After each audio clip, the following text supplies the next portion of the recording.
मेरी एक कविता आत्ममंथन की चक्की। जरूरी नहीं हर बार तुम्हें लोग समझाएंगे, जरूरी नहीं कि हर बार तुम्हें लोग समझाएंगे, मगर हर गलती के पहले तुम्हारे अंतर मन की आवाज तुम्हारे बढ़ते कदम को रुकाएंगे। चलो अगर तुमने कर भी ली गलती, तब भी एक आखिरी मौका तुम्हारे पास रह जाएंगे।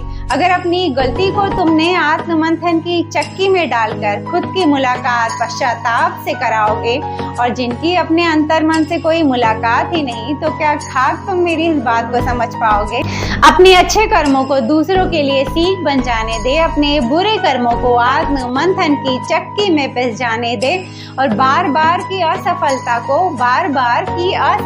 को विचारों के आत्ममंथन से बंध जाने दे। उलझन के सारे जालों को आत्ममंथन से कट जाने दे। निर्णय लेना आसान नहीं, आत्ममंथन को भी ये मुश्किल काम कर जाने दे। है तुझमें कितनी शक्ति, है तुझमें कितनी शक्ति, आत्ममंथन तुझे इसका एहसास कराएंगे। एकांत से जुड़कर तुझे ये तेरी क्षमता की पहचान कराएंगे। बुद्ध की थी वाणी ये, आत्ममंथन तुम्हें स्वयं का दीपक बनाएंगे। जग भर की पोथी से बढ़कर स्वयं अध्ययन का अभ्यास तुम्हें एक बेहतर इंसान बनाएंगे। मथी गई दही तो मक्खन मिला, मथी गई दही तो मक्खन मिला, वैसे ही हमारे सैकड़ों अच्छे बुरे विचारों को आत्ममंथन की चक्की में डाला जाए तो शुद्ध और सरल विचार अपने आप बाहर आ जाएंगे। Thank you so much. आप सब ने अपना कीमती वक्त देकर मेरी कविता को सुना। मुझे उम्मीद है मेरी कविता आप सभी को बहुत अच्छी लगी होगी, और अगर अच्छी लगी हो तो मेरे चैनल के ठीक नीचे एक सब्सक्राइब बटन है, उसे दबा दीजिए ताकि मेरा हर नया वीडियो आप तक आसानी से पहुंच सके और मैं आप सबके दिलों तक भी आसानी से पहुंच सकूं। और जिन्होंने पहले से ही मेरे चैनल को सब्सक्राइब किया हुआ है वो लाइक और कमेंट के जरिए मुझे ये बताएं कि ये कविता आप सभी को कैसी लगी।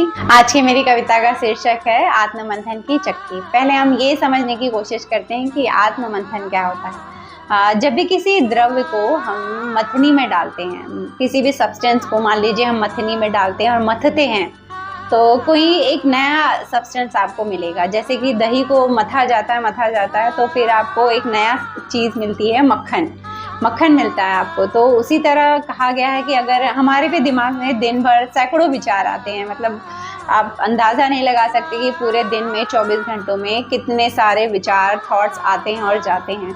तो इन सैकड़ों थॉट्स को अगर आप आत्ममंथन की चक्की में डाल देते हैं और बहुत गहनता से विचार करते हैं, तो एक अच्छा सा परिणाम, एक अच्छा सा रिजल्ट आपके हाथ होगा और एक अच्छा विचार आपके पास होगा जिस पर आप काम कर सकते हैं, जिस पर आप क्रिया कर सकते हैं। और आत्ममंथन करने की हमें अपनी ज़िंदगी में बहुत ज़रूरत भी होती है। कई बार जब हम सफलता को प्राप्त नहीं कर पाते हैं बहुत मेहनत करने के बाद भी, तब हमें बैठकर थोड़ी देर रुकना चाहिए और आत्ममंथन करना चाहिए कि आखिर मुझसे क्या गलती हो रही है, उस पर फोकस होना चाहिए। और वो जब आत्ममंथन आप करेंगे तो कुछ न कुछ निष्कर्ष आपको ज़रूर मिलेगा, और आप फिर उस पर काम करके देखिए। फिर भी ना मिले तो फिर खुद को बैठाइए, आत्ममंथन करिए और विचार करिए, सोचिए कि कहाँ गलती हुई, क्या हुआ। ये बार बार अगर आप ये करते रहेंगे, मान लीजिए कुछ लोग बहुत समझदार होते हैं, एक ही बार वो अपने फैसले को लेकर अगर वो आत्ममंथन करते हैं तो सही फैसले तक पहुँच जाते हैं। लेकिन कुछ होते हैं जो सही फैसले तक एक बार में नहीं पहुंचते, तो वो आत्ममंथन की क्रिया चलने दीजिए। और अगर आप ये चीज़ करना बंद नहीं करते हैं, आप लगातार सोचते जा रहे हैं, काम को करते जा रहे हैं सुधार के साथ और इम्प्रूवमेंट के साथ, तो ऑब्वियस है एक ना एक दिन आपको सफलता ज़रूर मिलेगी। मैं अपना ही एग्जाम्पल आप सभी को देना चाहूँगी कि मैंने ये कविता का चैनल खोल तो दिया, मेरे बहुत सारे सब्सक्राइबर स्टिल नहीं है, स्टिल मैं 200 तक भी नहीं पहुंच पाई, मेरे 200 सब्सक्राइबर भी नहीं है, लेकिन मैं हार नहीं मान रही। मैं जानती हूँ कि मेहनत करनी होगी और मैं आत्ममंथन भी करती हूँ। कई बार सोचती हूँ कि मुझे क्या इम्प्रूवमेंट करना होगा कि लोग देखें, लोगों को मेरी वीडियो पसंद आए। तो मैं आत्ममंथन करना छोड़ नहीं रही हूँ, ना मैं मेहनत करना छोड़ रही हूँ। तो ऑब्वियस है कि एक ना एक दिन मैं आप सबके दिलों तक अपनी जगह ज़रूर बना लूँगी, और इस उम्मीद के साथ मैं लगी हुई हूँ और मैं हार नहीं मानूंगी, इतना तो तय है। और आत्ममंथन देखिए इसलिए भी ज़रूरी है, मान लीजिए आपने फैसला कर लिया कोई बहुत बड़ा काम करने का, तो बहुत बड़ा काम करने जाएंगे तो बहुत बड़ा रिस्क भी होता है। अगर आपने आत्ममंथन किया हुआ है तो आपको उतनी तकलीफ़ नहीं पहुँचेगी। तो ज़रूरी है कि हम अपने लाइफ में इस बात को भी ऐड करें। जब भी हम किसी टेंशन में होते हैं, डिप्रेशन में होते हैं, तब भी आत्म मंथन की क्रिया बहुत काम आती है। थोड़ी देर सोच कर देखिएगा कि इतना डिप्रेशन में हूँ, मैं दुख में हूँ, क्या मिल रहा है मुझे, अपनी ज़िंदगी के दिनों को मैं बर्बाद करे जा रहा हूँ, तो इसमें मुझे मिल क्या रहा है। बैठकर आत्म मंथन करिए, 100 अच्छी बातें आपके सामने आएंगी और आपको ये रियलाइज़ भी हो, जितना आत्म मंथन करेंगे आप उतना आपको ये रियलाइजेशन होने लगेगा कि आप एक्चुअली अपने वक्त को बर्बाद कर रहे हैं। डिप्रेशन में जाकर, टेंशन में जाकर अपने ध्यान को बदला जा सकता है, कहीं और खुद को एंगेज किया जा सकता है। बहुत सारे रास्ते होते हैं अगर आप करना चाहोगे तो। जब हमें किसी पर गुस्सा आता है तो आप नोटिस करिएगा कि हम सोचने वाले हालत में होते ही नहीं, हम किसी चिंतन की हालत में होते ही नहीं कि सोचे बैठकर कि क्या कहना है, क्या करना है।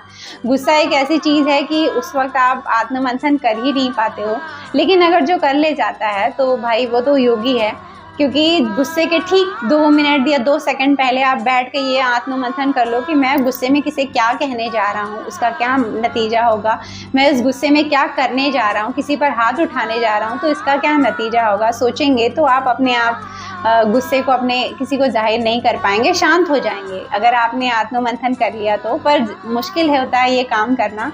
तो जो भी मैं आत्ममंथन के बारे में आप सबको बता सकती थी वो मैंने बताया, और उम्मीद है कि आपने इस बात को समझा होगा कि लाइफ में कुछ बड़ा करना है या छोटा करना है, या फिर बुरे विचारों से घिरे हो, डिप्रेशन में घिरे हो, या फिर किसी काम में आपको सक्सेस नहीं मिली तो आत्ममंथन ज़रूर करना है।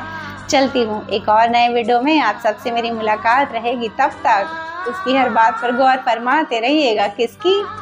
इसकी।